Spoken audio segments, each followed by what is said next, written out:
Welcome to Brain Boogerz, where we dig into the mental habits and hidden patterns shaping our lives.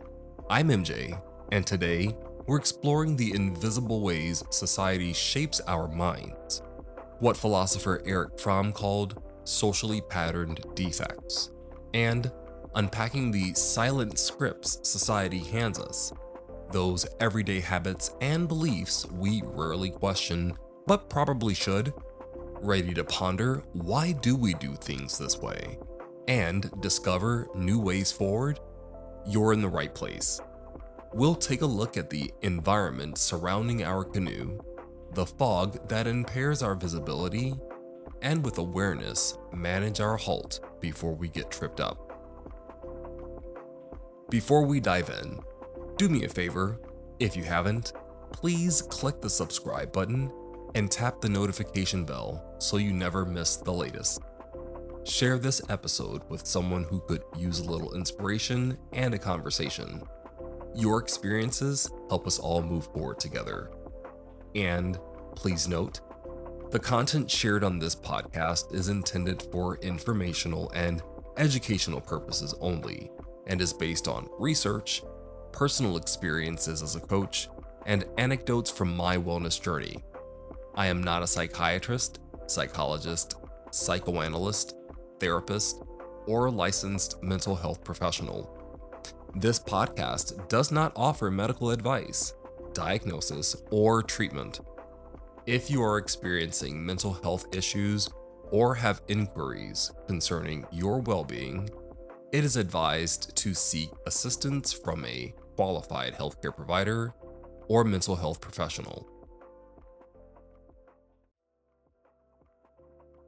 Erich Fromm was a German social psychologist, psychoanalyst, sociologist, and philosopher, recognized for his analysis of the interplay between society and individuals, and for his views on human nature, love, freedom, and modern challenges.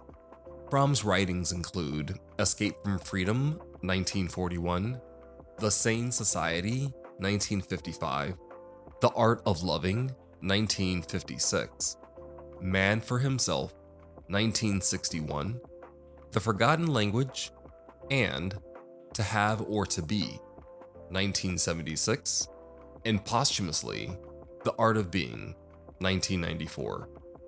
Fromm explored how social and economic factors influence personality and mental health. He believed that people struggle with freedom and often escape from it through conformity or authoritarianism. Fromm identified basic human needs like relatedness, transcendence, rootedness, identity, and a frame of orientation. Fromm argued that love is an art that requires knowledge, effort, and practice. He also critiqued how modern capitalist societies can lead to alienation and a loss of authentic connection. These ideas, theories, writings, assertions have influenced modern understandings of attachment, relationships, and the importance of meaningful social bonds. Fromm introduced the concept of socially patterned defect, which refers to the shared, culturally ingrained, and often unconscious ways of thinking, feeling, and behaving that deviate from what is considered healthy or conducive to well-being. These patterns, while considered normal within a specific culture or society, can nonetheless be detrimental to individual fulfillment and societal flourishing. Here's a more detailed explanation. Socially patterned defects have key aspects. They are often deeply embedded, making them seem natural and even desirable within a particular society, and individuals are often unaware that these patterns are problematic or detrimental to their well-being. Because these patterns are widespread, individuals experience them may not recognize that they are different or that there's an alternative. The culture often reinforces these patterns through social validation and a sense of belonging, making it difficult for individuals to question or challenge them. Fromm used the term pathology of normalcy to describe how unhealthy or dysfunctional behaviors can become so common in a society that they're seen as normal even though they're actually harmful. In other words, just because something is widely accepted doesn't mean it's healthy or good for individuals in society. For example, the phrase "boys will be boys" is often used to excuse or minimize problematic behaviors in boys and men, like aggression, lack of emotional expression, or disrespect. It normalizes these behaviors by suggesting they're just natural or inevitable, rather than something that can and should be addressed. One may argue that using this phrase reflects a social norm that's actually unhealthy. It discourages emotional growth, reinforces gender stereotypes, and can perpetuate cycles of toxic masculinity. The real problem is that the phrase is so common, many people don't question it, even though it can be damaging to both boys and society as a whole. "Boys will be boys" is a classic example of how a society can normalize unhealthy attitudes and behaviors, making them seem acceptable when they're actually problematic. Other examples of pathology of normalcy are: 1. Workaholism is a badge of honor. What's normalized here is overworking, constant busyness, and sacrificing personal well-being for productivity. Why this is pathological? Chronic stress, burnout, and poor mental health become accepted as just part of the job, even though they're harmful to individuals and organizations. 2. Big boys don't cry. What's normalized here is suppressing emotions, especially in men and boys. Here's why it's pathological: because it discourages emotional intelligence and vulnerability, leading to issues like depression, anxiety, and difficulty forming healthy relationships. 3. Keeping up with the Joneses. What's normalized here is constantly comparing oneself to others and measuring success by material possessions. Why it's pathological? It feeds consumerism, financial stress, and a sense of inadequacy rather than genuine fulfillment. 4. You are what you do for a living. What's normalized here is defining self-worth entirely by career or productivity. This is pathological because it can result in identity crisis, low self-esteem, and neglect of other important life areas such as your relationships, hobbies, and your health. Or 5. It's just the way things are, or, resistance to change. What's normalized here is accepting harmful traditions, discrimination, or injustice because it's always been this way. Why it's pathological? It blocks progress, perpetuates inequality, and discourages critical thinking or advocacy. Fromm's point is that when enough people accept an unhealthy idea or behavior, it can seem normal, and that's exactly what makes it so dangerous. These normal pathologies often go unchallenged, impacting society at a deep level. Fromm believed that challenging these normal pathologies is key to building healthier individuals and communities. Other examples of socially patterned defect are excessive competition. In societies that prioritize individual achievement and competition above all else, this can lead to alienation, anxiety, and a lack of genuine connection with others. Consumerism, a culture that constantly encourages the acquisition of material goods as a source of happiness, can lead to dissatisfaction, debt, and a sense of emptiness. Or blind obedience. Cultures that value unquestioning obedience to authority can stifle critical thinking and independent judgment. Look out for conformity, complacency, and complicity. 3 concepts, conformity, complacency, and complicity, are often at the root of why pathologies of normalcy persist in society. Conformity means adjusting your behaviors, beliefs, or appearance to match those of a group or societal expectations, often to fit in or avoid standing out. For example, laughing at a joke you don't find funny because everyone else is laughing, or following a dress code even if it doesn't suit your style. This matters because conformity can keep unhealthy norms in place, because people go along with the crowd, even when they know something isn't right. Societies that place a high value on conformity and fitting in can lead to a suppression of individuality and creativity. 2. Complacency means a sense of self-satisfaction or indifference, especially when there's an actual need for change or action. It's the "it's fine as it is" attitude when things aren't actually fine. For example, ignoring signs of burnout because everyone is stressed, or not speaking up about injustice because that's just the way things are. This matters because complacency allows unhealthy or unjust situations to continue, because people don't feel motivated to challenge or improve them. And 3.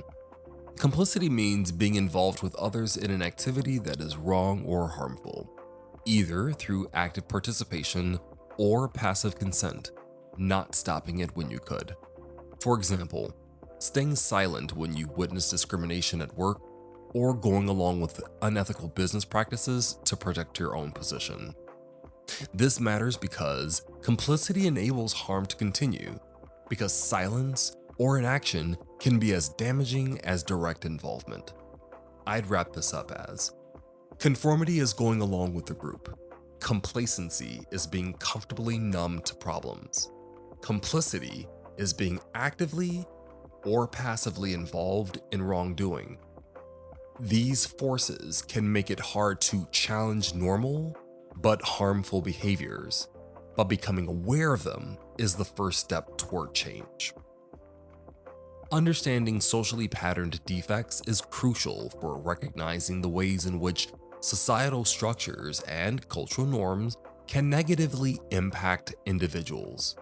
By identifying these patterns, we can begin to question them, challenge them, and work towards creating healthier and more fulfilling societies. Fromm's work highlights the importance of critically examining our own culture and challenging norms that may be harmful, even if they are widely accepted. While you may not feel like you are directly impacted by socially patterned defects, let's see how it impacts our mental health. 1. Stress and socioeconomic status. People in lower income groups often experience chronic stress due to financial insecurity, job instability, or unsafe neighborhoods. This chronic stress can lead to higher rates of anxiety, depression, and even physical health issues. A single parent working multiple jobs may have little time for self-care or therapy, increasing risk of mental health struggles. 2. Stigma and access to care. In some communities, seeking help for mental health is stigmatized, making people less likely to get the support they need. Access to affordable mental health services is often limited in rural or underserved urban areas. Young men in certain cultures may avoid therapy due to the belief that real men don't talk about feelings. 3. Education and awareness. People with less access to education may not be aware of mental health resources or coping strategies. Schools in wealthier areas often have more counselors and wellness programs than those in underfunded districts. And 4. Racial and cultural factors. Experiences of discrimination or marginalization can increase the risk of mental health issues. Some groups face barriers to culturally competent care, leading to underdiagnosis or misdiagnosis. Now that you know the term socially patterned defect and their impact on mental health, can you name a few? And how do you seek to correct those defects? While preparing for this episode, I started thinking of a few that may be seen as socially patterned defects. Here are some that I've noticed. Shoes. The idea that tight and narrow shoes could be considered a socially patterned defect is actually supported by a lot of research in both podiatry and anthropology. Shoe styles, especially those that are tight, narrow, or have pointed toes, are often driven by fashion trends rather than foot health. In many cultures, these styles are associated with professionalism, elegance, or status. Over time, people adapt to these norms, sometimes at the expense of comfort or health. Wearing shoes that don't match the natural shape of the foot can lead to issues like bunions, hammer toes, nerve pain, and even changes in gait. These problems are far less common in cultures where people go barefoot or wear wider, more foot-shaped shoes. In this case, the prevalence of foot deformities in populations that wear tight, narrow shoes is a direct result of social choices about what footwear is appropriate or attractive. Anthropologists have found that foot problems like bunions and deformed toes are rare in societies where people don't wear restrictive shoes. When Western-style shoes become popular in these societies, foot problems increase. Yes, tight and narrow shoes can be considered a socially patterned defect because the physical problems they cause are not natural or inevitable. They're the result of collective choices about fashion and social norms. Here's why this hits home for me. In high school, when the presidential fitness test was still enforced, I recalled an officer telling me that we are wearing the wrong shoes. Many of us were wearing fashion basketball shoes or other fashion shoes that weren't functional, and unfortunately, we were running in them, as well as performing in physical education classes with these shoes.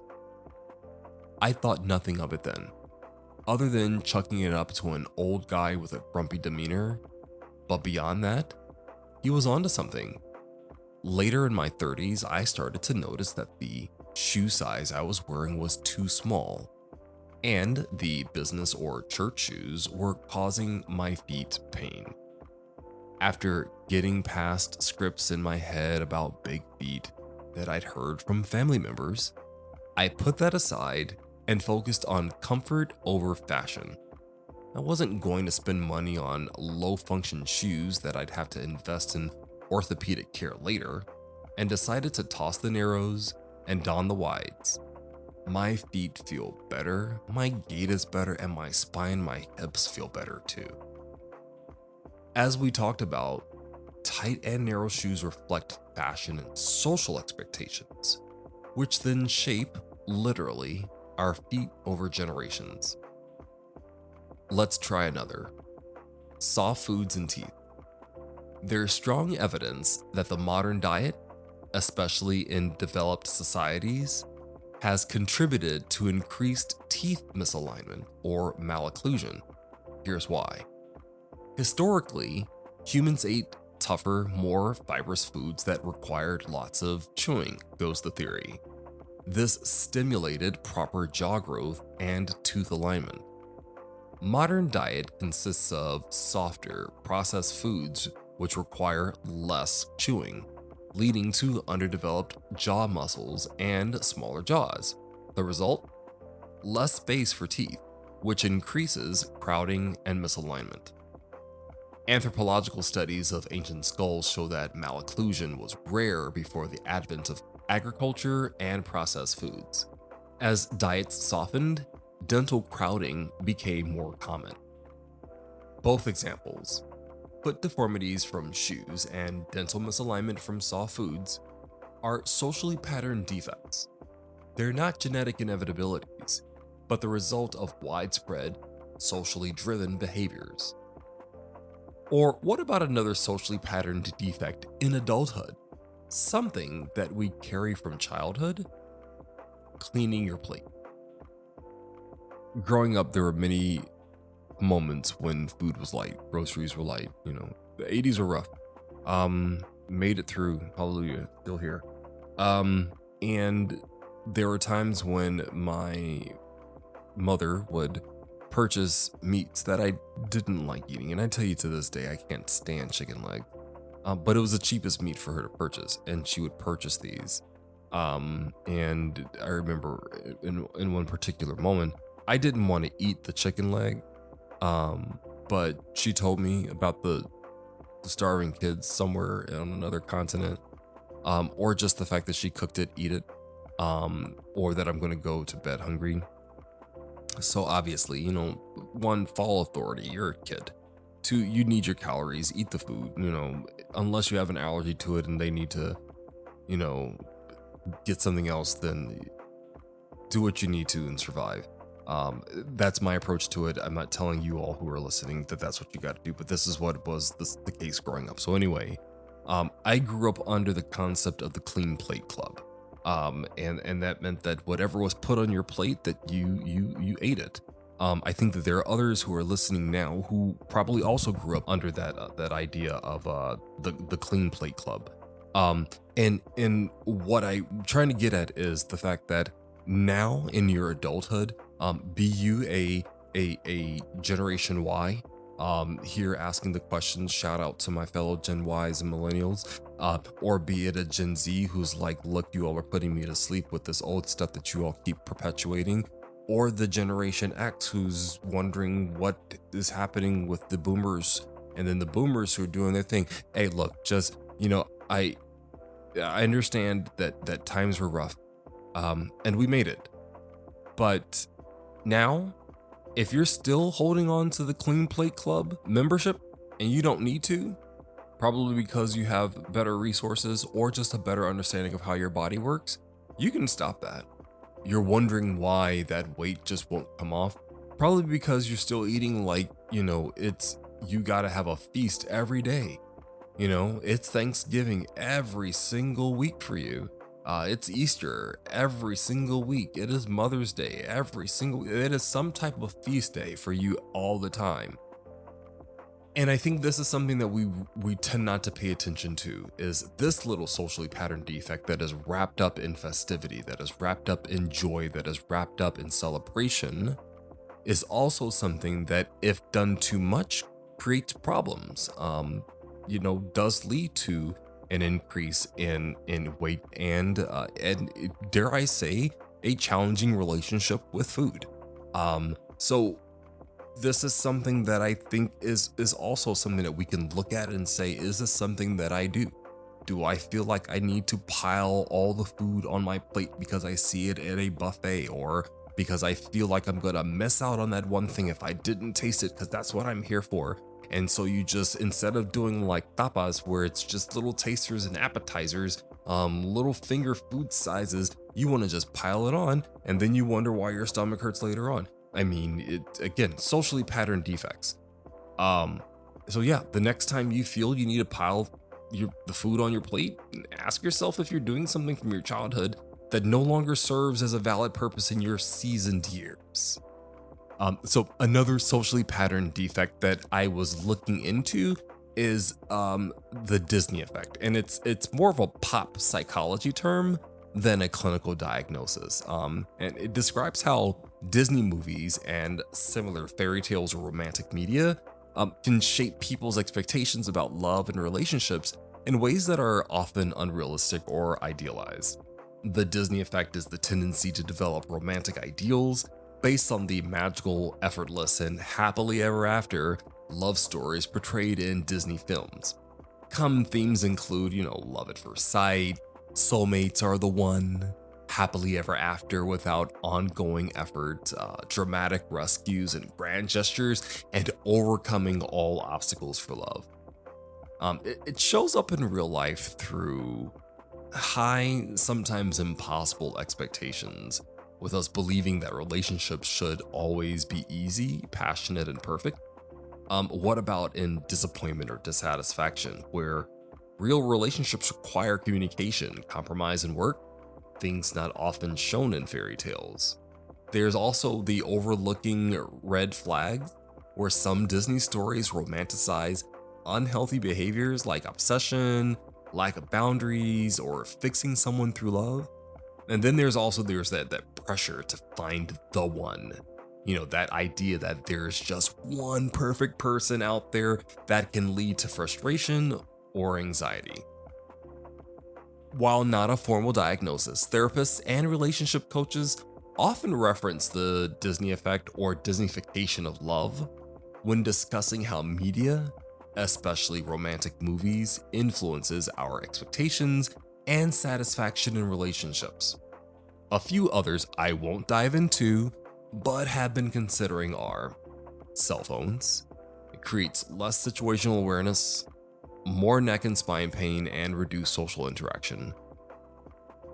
There's also wearing purses or book bags on the same side. Even a wallet in your back pocket can cause muscular asymmetry and poor posture. In communities where protective styles are used prior to the latter 20th century, tight braids led to long-term scalp damage, as well as the products used for hair maintenance leading to other hair loss.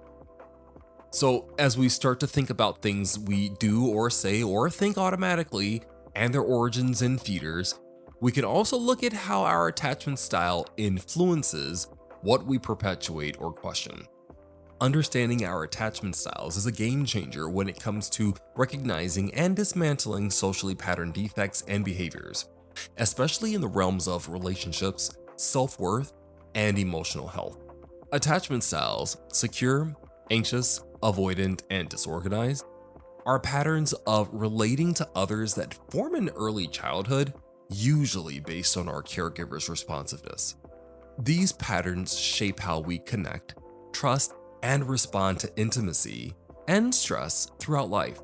Our attachment styles aren't locked and are influenced by our experiences, challenges to prior beliefs, and a desire to connect.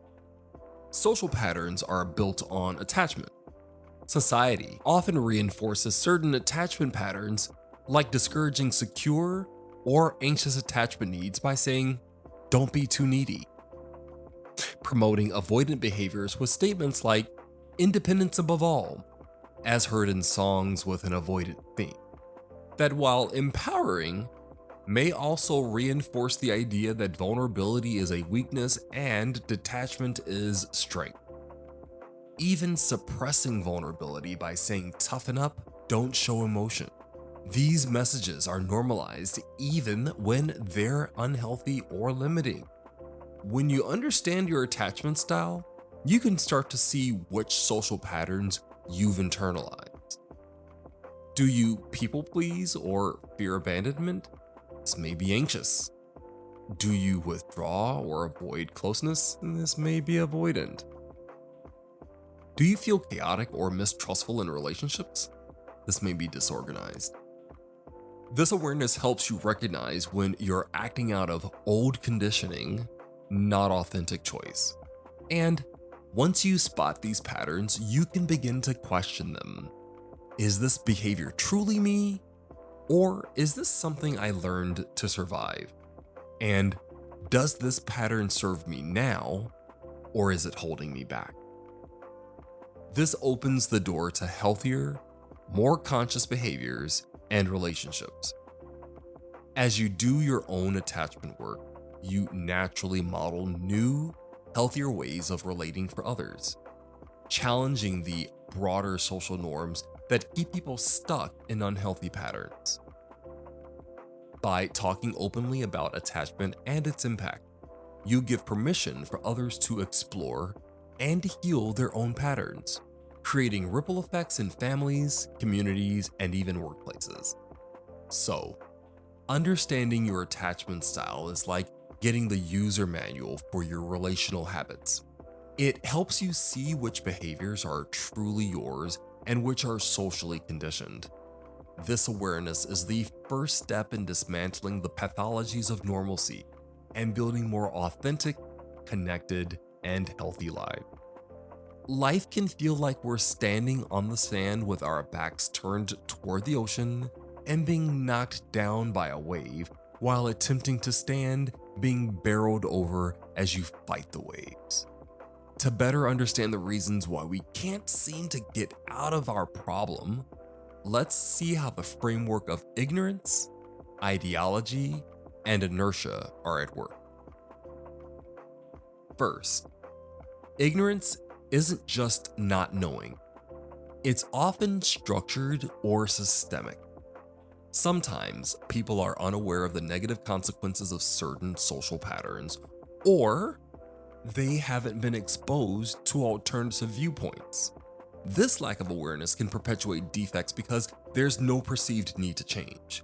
Many philosophers, psychologists, and sociologists have tackled this, but Erich Fromm discussed ignorance as a form of not wanting to know or willful avoidance, especially in the context of social issues.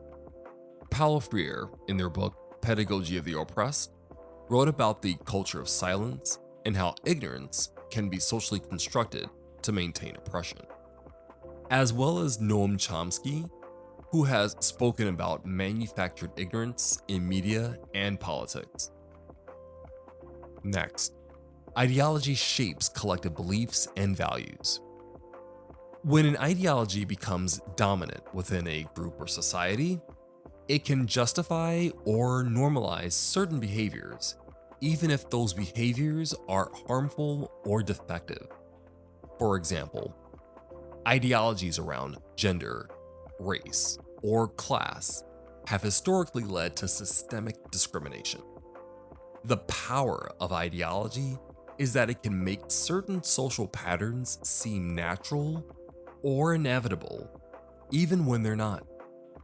J. Krishnamurti, a 20th century philosopher, pondered on our relationships with ideas and thoughts versus action.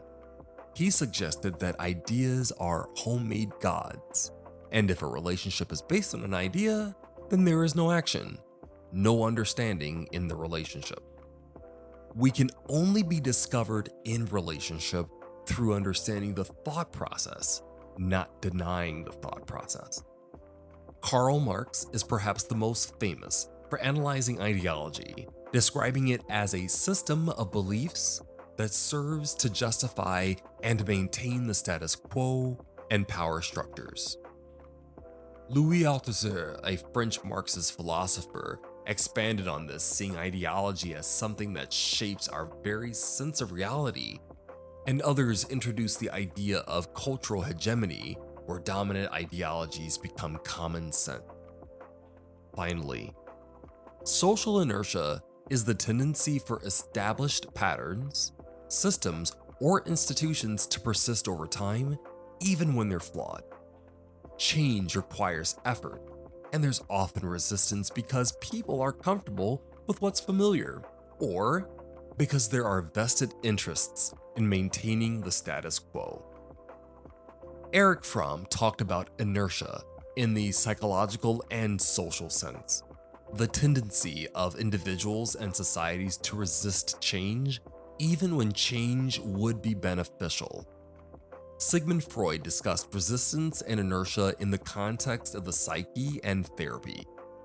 In sociology, Max Weber and others have explored how bureaucratic and institutional inertia keeps outdated systems in place. Fromm often linked these three: ignorance, not knowing or not wanting to know; ideology, systems of belief that justify the status quo; and inertia, the tendency to avoid change, as key forces that keep unhealthy social norms in place. When you combine what we believe, what we don't know or refuse to see, and our resistance to change, you get a powerful engine that keeps socially patterned defects running. These defects can be anything from systemic inequality to unhealthy workplace cultures or ineffective policy. Let's say a company has a culture of overwork. Their ideology that hard work is always good and rest is laziness is supported by leadership ignorance, not realizing the toll on employee mental health, and is perpetuated by inertia. You know, when they say, "This is how we've always done it." The result is a persistent pattern, even as people suffer. Where do you see this engine at work in your world, be it professionally or personally? Are there areas in your business or creative projects where challenging ideology, ignorance, or inertia might spark positive change? Let's look at another system that is central to understanding how we learn from the world around us. Bandura's social learning theory. At its core, this theory, developed by psychologist Albert Bandura, says we learn not just from our own experiences, but by observing others. Think about it. Have you ever picked up a new habit, good or bad, just by watching someone else? Maybe you started meditating because you saw a friend do it, or maybe you found yourself echoing a parent's way of handling stress. That's social learning in action. Bandura identified 4 key processes that make this happen. First, we have to notice the behavior.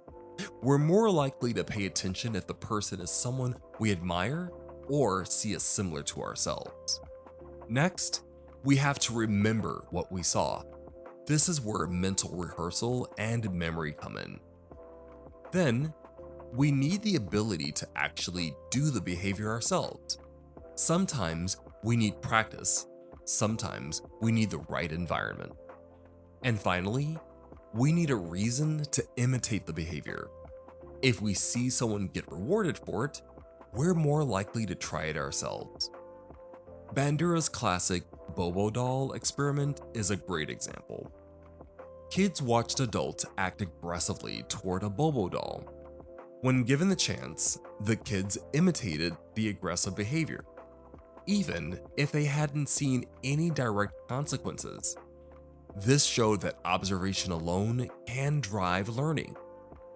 But social learning isn't just about copying what we see, it's also about noticing what not to do.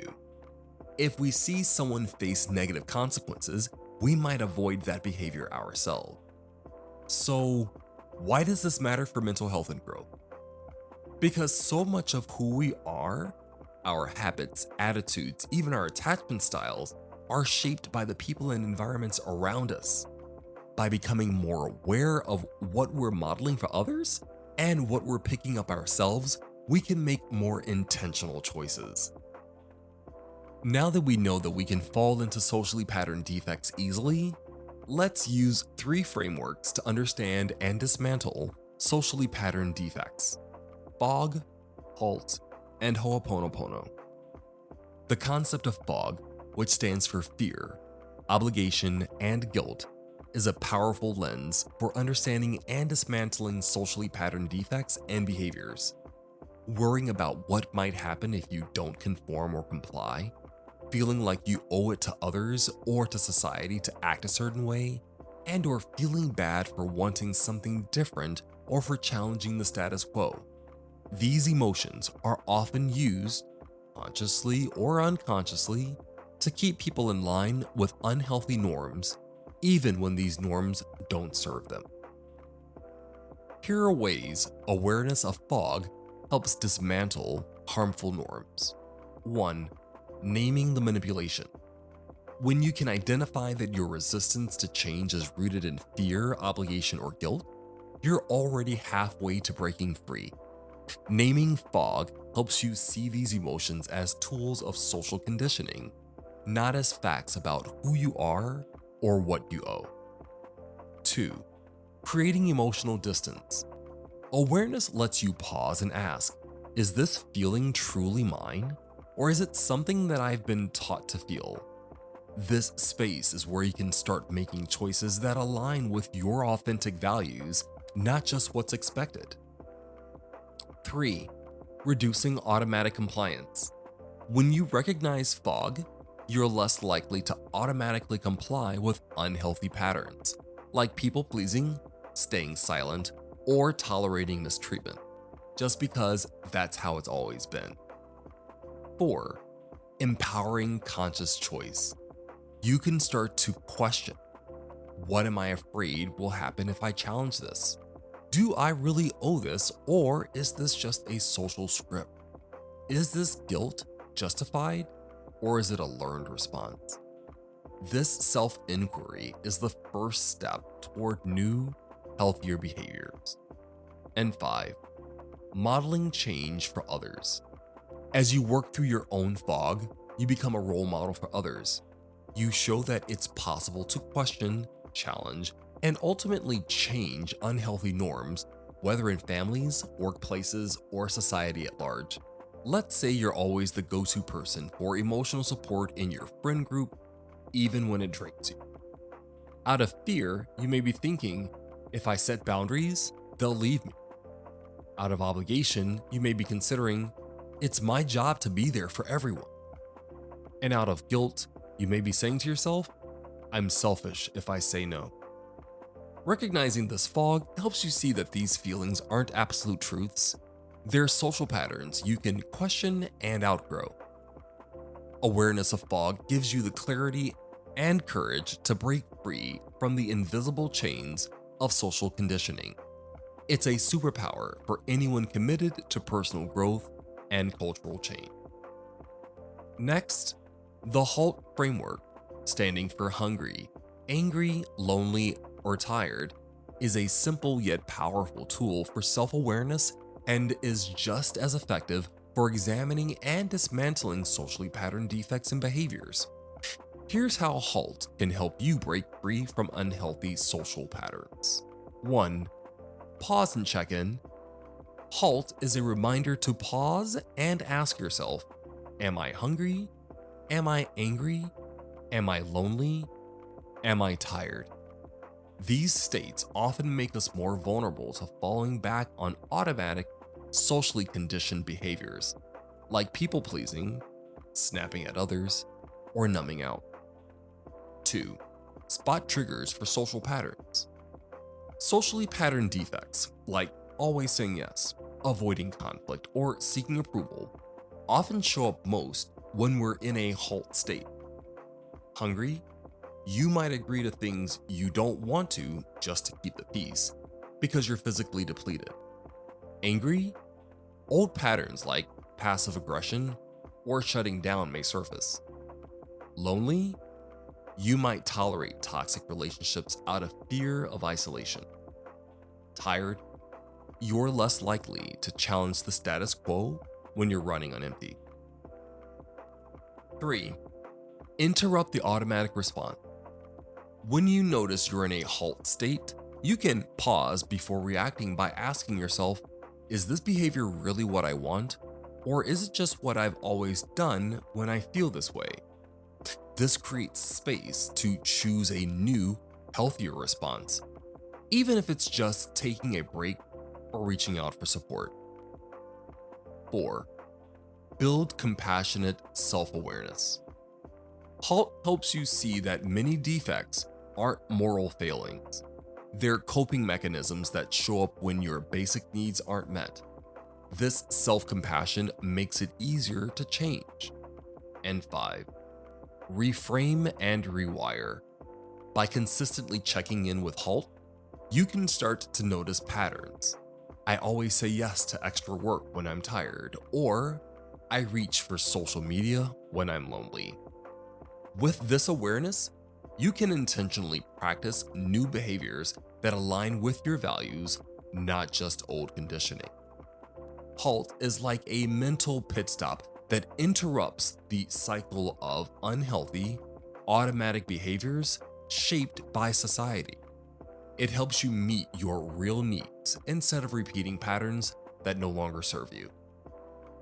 Finally, Ho'oponopono, a traditional Hawaiian practice of reconciliation and forgiveness, offers a powerful framework for understanding and healing not just personal wounds, but also the socially patterned defects and behaviors we've absorbed from our environment. Here's how you can use Ho'oponopono to address and dismantle these patterns. 1. Recognize collective responsibility. Ho'oponopono teaches that we are all interconnected. Socially patterned defects like prejudice, toxic masculinity, or perfectionism aren't just out there, they're also internalized within each of us.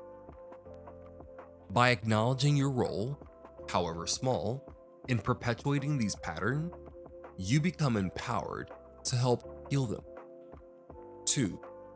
Practice radical self-awareness. The process starts with honest self-reflection. Where have I absorbed or acted out these patterns? And how do my thoughts, words, or actions contribute to the perpetuation of unhealthy norms? This isn't about blame, it's about gentle, compassionate awareness. 3. Use the 4 Ho'oponopono phrases. The core practice involves repeating these phrases directly inward or outwardly. I'm sorry, please forgive me, thank you, I love you.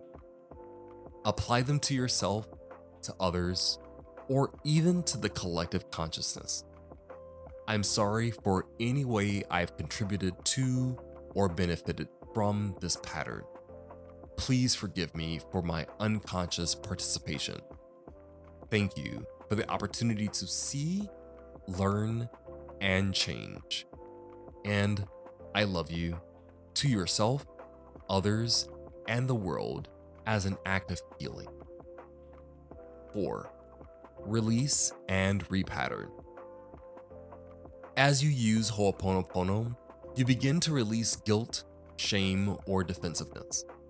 This creates space for new, healthier beliefs and behaviors to take root. You're not just fixing yourself, you're helping to shift the collective energy. And 5. Model healing and invite others. Share your process openly. When you show vulnerability and a willingness to heal, you invite others to do the same. This can spark ripple effects, healing families, workplaces, and communities. Let's say you notice a pattern of perfectionism in your work culture. You might reflect, I'm sorry for the times I've judged myself or others for not being perfect. Please forgive me for holding on to this standard. Thank you for this awareness, and I love you for being human and enough as you are. Ho'oponopono helps us move from blame and shame to responsibility and healing. It's a gentle but radical way to dismantle socially patterned defect, both within ourselves and in the larger world. As we wrap up, I hope today's episode got you thinking about the silent scripts running in the background of your own life. Think about something you do regularly, maybe the way you handle stress or the way you talk to yourself. Where did you learn that? Who modeled it for you? And is it serving you, or is it time to try something new? What's one belief or habit you picked up from your environment that you've questioned as an adult? Well, thanks for joining me on Brain Boogerz as we talked about socially patterned defect. If today's episode helped you see the world a little differently, hit subscribe, share it with a friend, and keep the conversation going. Until next time, stay aware, keep growing, keep moving forward, and keep questioning your automatic responses. Take care and join me next time where we'll pick and dig in on Brain Boogerz.